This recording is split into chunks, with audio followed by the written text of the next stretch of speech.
Ak dáte šancu Jozefovi Ištokovi, verte, že tento kraj nebude stať na mieste.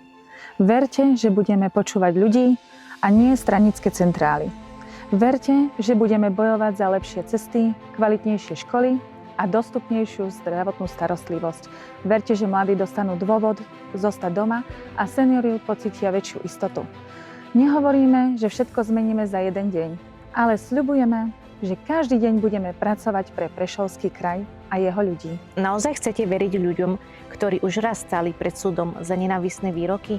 Naozaj chcete, aby o budúcnosti kraja rozhodovali tí, ktorí menia postoje podľa situácie, alebo tí, ktorí namiesto riešení prinášajú konflikty?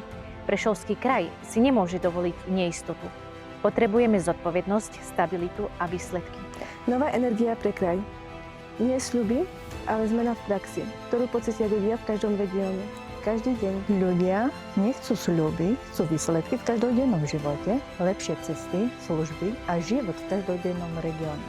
Je čas robiť veci inak. Náš program stojí na senioroch, na ľuďoch, ktorí celý život pracovali pre tento kraj a dnes si zaslúžia dostupnú zdravotnú starostlivosť, viac pomoci a istotu v každodennom živote. A celý náš program stojí aj na regiónoch, aby sa rozvoj netýkal len miest, ale aj menších obcí.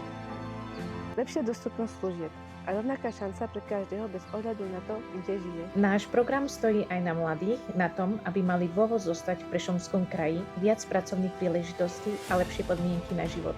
Koľko ešte rokov chceme veriť tým istým menám, keď výsledok je stále ten istý a život ľudí sa nemení? My si myslíme, že to stačilo.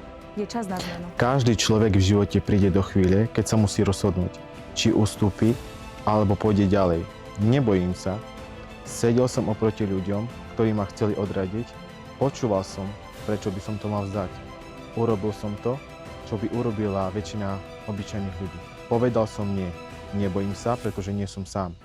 Za mnou stoja lekári, učitelia, seniori, mladí ľudia, nepolitici, ľudia, ktorým záleží na našom kraji.